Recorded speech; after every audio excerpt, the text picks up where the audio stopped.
अवैसी साहब से मिलने में कोई दिक्कत? अस्सलाम वालेकुम साथियों, बिहार के अंदर असदुद्दीन ओवैसी की एआईएमआईएम पार्टी पूरी मजबूती के साथ बिहार विधानसभा चुनाव की तैयारियों में लगी हुई है। यहाँ पर पूर्व विधायक तौसीफ आलम एमआईएम पार्टी में ज्वाइन होने के बाद चर्चा तेज है कि मास्टर मुजाहिद आलम जो कि कोषाधामन से पूर्व विधायक रह चुके हैं, ये भी एआईएमआईएम पार्टी में शामिल हो सकते हैं। जिसको लेकर आज पत्रकारों ने जब मास्टर मुजाहिद आलम से बात करी, उनसे पूछा कि ओवैसी साहब जब हैदराबाद से किशनगंज आ रहे हैं, 3 तारीख को उनका दौरा है, क्या आप असदुद्दीन ओवैसी से मुलाकात करेंगे? तो इस पर मास्टर मुजाहिद आलम ने कहा है कि ओवैसी साहब से मिलने में हमें कोई दिक्कत नहीं है, हम सबसे मिलने के लिए तैयार हैं। और यहाँ पर इस बात की सरगर्मी तेज हो चुकी है कि मास्टर मुजाहिद आलम जल्द ही एमआईएम पार्टी में ज्वाइन होने वाले हैं। बैरिस्टर असदुद्दीन ओवैसी का दौरा 3 मई से लेकर 5 मई तक है। हालांकि 3 मई से 5 मई तक जो मास्टर मुजाहिद आलम है, ये किशनगंज में नहीं होने वाले हैं। उनकी बेटी के नीट का एग्जाम है, जिसके लिए वो किसी एग्जाम सेंटर में उसको बेटी को लेकर जाने वाले हैं और 5 तारीख को वो दिल्ली में रहेंगे। लेकिन मास्टर मुजाहिद आलम ने बयान दिया है कि असदुद्दीन ओवैसी साहब से मुलाकात करने में हमें कोई दिक्कत नहीं है। और यहाँ पर अगर अख्तुल ईमान और मास्टर मुजाहिद आलम अगर एक हो जाते हैं, तो इस पर भी उन्होंने जवाब दिया कि मास्टर मुजाहिद आलम और अख्तुल ईमान अगर एक होते हैं तो ऐसे में यकीनी तौर पर फायदा होने वाला है। सियासत में, राजनीति में बड़ा सियासी भूचाल आ सकता है। मास्टर मुजाहिद आलम ने क्या कुछ कहा है, आइए हम सुनते हैं उनका ये बयान। नहीं, मैं रहूंगा। अवैसी साहब से मिलने में कोई दिक्कत थोड़ा है। सर, आपने शिवदीप लांडे जी और पांडे जी के लिए बाहें फैलाई, क्या ओवैसी साहब के लिए बाहें फैलाकर गले मिले? सबके लिए, सबके लिए, सबके लिए। अवैसी साहब से मिलने में क्या दिक्कत है? शिवदीप, आप क्या बोल रहे हैं, प्रशांत किशोर साहब ईद के दिन आए थे सर। एक दिन पहले बोले कि मैं किशनगंज में 10 बजे आपके यहाँ आऊँगा। उनका प्रोग्राम था, आप देखे होंगे उनका ईद मिलन वगैरह। मैं बोल दिया कि मैं पटने में, मैं जो है गांव में हूँ, तो बोला वहीं आ जाएंगे, तो वो आ गए। उसमें क्या दिक्कत? लांडे साहब भी जो है, ये हुआ कि वो किशनगंज आने चाहते हैं, जो उनके लोग थे, तो फिर बोला कि नहीं बिशनपुर है तो लाइब्रेरी में। हमने ठीक है, और दोनों जगह वो सब लाइव होगा, कहीं पर भी कोई बात नहीं हुई। लांडे साहब भी आए तो उनसे भी मेरे लोगों ने और हमने भी, मेरा सुन लीजिए कि भाई आप भी ये जो वक्फ संशोधन कानून 2025 है, ये जो काला कानून है, अनकॉन्स्टिट्यूशनल है, तो ये सब देश के जितने बुद्धिजीवी हैं सबकी ये जिम्मेदारी है, चाहे वो जिस जाति धर्म से ताल्लुक़ रखते हैं, इस संविधान की रक्षा हो। उनसे भी कहा।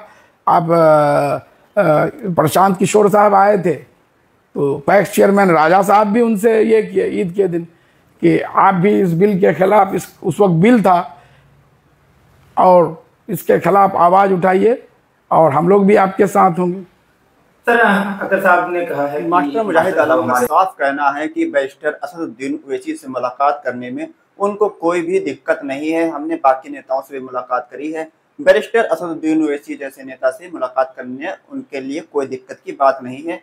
लेकिन वो 3 तारीख को और 4 तारीख को किशनगंज में नहीं होंगे, 5 तारीख को वो दिल्ली में होंगे और वहाँ पर आगे की कार्रवाई की जाएगी। यहाँ पर मास्टर मुजाहिद आलम की बातों से लग रहा है कि कहीं ना कहीं मास्टर मुजाहिद आलम जो है वो एमआईएम पार्टी के संपर्क में है, एआईएमआईएम पार्टी को ज्वाइन कर सकते हैं। उनके पास सबसे बेहतर विकल्प जो है वो एआईएमआईएम पार्टी है, क्योंकि कोषाधामन से जहाँ से वो विधायक थे, वो सीट मौजूदा वक्त में एमआईएम पार्टी ने जीती हुई है और एआईएमआईएम पार्टी इस सीट पर काफी मजबूत है। यहाँ पर एमआईएम पार्टी को काफी अच्छा वोट भी मिलता रहा है।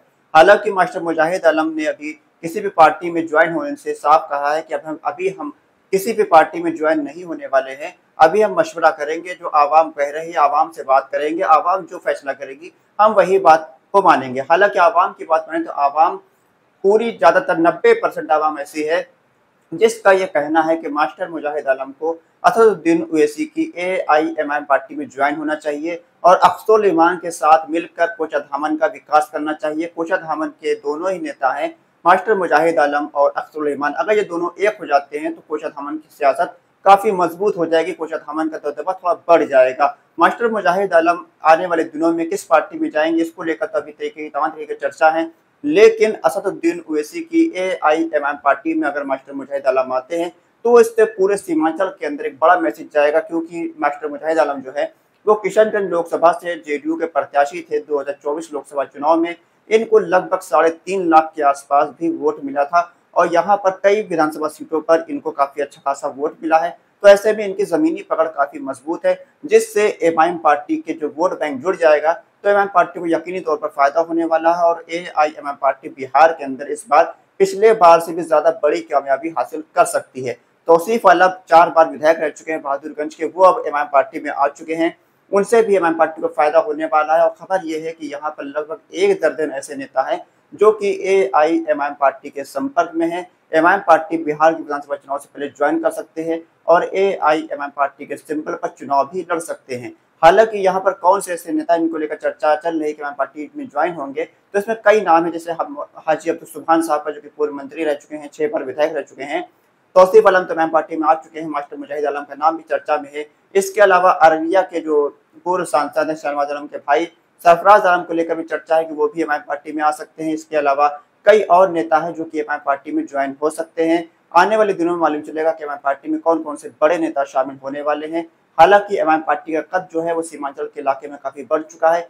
सीमांचल के बड़े बड़े नेता एम पार्टी की तरफ देख रहे हैं, एम पार्टी के सिंबल के लिए वो चुनाव लड़ना चाहते हैं। अब यहाँ पर असदुद्दीन ओवैसी का 3 मई को दौरा है, तो तब मालूम चलेगा कौन कौन से ऐसे नेता है जो कि एम पार्टी में शामिल होने वाले हैं, क्योंकि जब वो सीमांचल असदुद्दीन ओवैसी साहब आएंगे तो यकीनी तौर पर जो नेता एम पार्टी में शामिल होना चाहते हैं वो बैरिस्टर असदुद्दीन ओवैसी से मुलाकात करने की कोशिश करेंगे। तो यहाँ पर जो भी नेता एम पार्टी के अध्यक्ष असदुद्दीन ओवैसी से मुलाकात करेंगे तो यकीनी तौर पर यह माना जा सकता है कि वो नेता असदुद्दीन ओवैसी की AIMM पार्टी में शामिल हो सकते हैं। मास्टर मुजाहिद आलम जैसा बड़ा नेता अगर एम पार्टी में आता है तो इससे एम पार्टी को फायदा होने वाला है। इसके अलावा यहाँ पर सीमांचल के अलग भी एम पार्टी काफी अपना जनाधार बढ़ा रही है। सीमांचल के इलाके के अलावा मिथिलांचल के इलाके में एम पार्टी का जो वर्चस्व बढ़ा है। गोपालगंज शिवहर के इलाके में एम पार्टी के पास अच्छे बड़े बड़े नेता आ चुके हैं। अब यहाँ पर एम पार्टी बिहार के अंदर लगभग 40 से 50 सीटों पर चुनाव लड़ने की तैयारी कर रही है। हालांकि गठबंधन की चर्चा भी तेज है, लेकिन गठबंधन किससे होगा इसको लेकर भी कोई साफ क्लैरिटी नहीं आई है। लेकिन महागठबंधन में एम पार्टी को एंट्री नहीं मिलेगी, ऐसा लोगों का मानना है। ऐसे में AIMM पार्टी तीसरे विकल्प के तौर पर तीसरा मोर्चा बनाने की कोशिश कर रही है, छोटे छोटे दलों को मिलाकर। जैसा कि पिछले बार AIMM पार्टी ने BSP उपेंद्र कुशवाहा, देवेंद्र यादव के साथ मिलकर एक तीसरा मोर्चा बनाया था और वो तीसरा मोर्चा वहां पर चुनाव लड़ा था। इसी तरह से इस बार भी किसी और तीसरे मोर्चे के साथ AIMM पार्टी अपना प्रत्याशी उतार सकती है और उस गठबंधन के अंदर एम पार्टी कितने सीटों पर चुनाव लड़ेगी इसको लेकर गठबंधन होने के बाद ही बात सामने आएगी। क्योंकि पिछले बार एम पार्टी ने 50 सीटों पर चुनाव लड़ने का ऐलान किया था, लेकिन जब गठबंधन हुआ था तो एम पार्टी को चुनाव लड़ने के लिए 20 सीटें मिली थी, जिसमें से 5 सीटों पर AIMM पार्टी ने बड़ी जीत हासिल करी थी। इसके बाद ये गठबंधन टूट गया था, लेकिन यहाँ पर कोई नई पार्टियां जो छोटी छोटी पार्टियां हैं वो एम के साथ गठबंधन कर बिहार 2025 का विधानसभा चुनाव लड़ सकती हैं और यहाँ पर एक तीसरे विकल्प के तौर पर एम का गठबंधन आ सकता है। और जो सरकार बनाने की बात आएगी तो एम पार्टी के पास अगर अच्छे खासे सीटें आ जाती हैं तो यहाँ पर सत्ता की चाबी AIMM पार्टी के पास भी आ सकती है। आपकी क्या राय है कि एम पार्टी के अंदर मास्टर मुजाहिद आलम को शामिल होना चाहिए? एम पार्टी को बिहार के अंदर किससे गठबंधन करना चाहिए? कितनी सीटों पर चुनाव लड़ना चाहिए? अपनी राय कमेंट बॉक्स में लिखकर हमको जरूर बताइए। खुदा हाफिज।